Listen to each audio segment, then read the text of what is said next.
Easy home remedy for soothing cold and cough. Feeling under the weather with a stubborn cold and cough? You're not alone.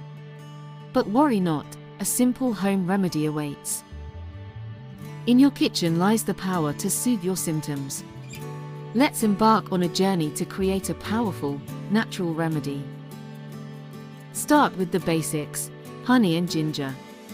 These are not just culinary ingredients, but your allies in fighting cold and cough. Take a tablespoon of raw honey. Its antibacterial properties can work wonders. Then, grate a small piece of ginger into it.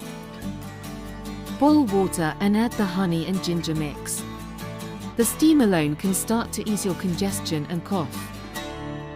Squeeze a bit of fresh lemon juice into the concoction.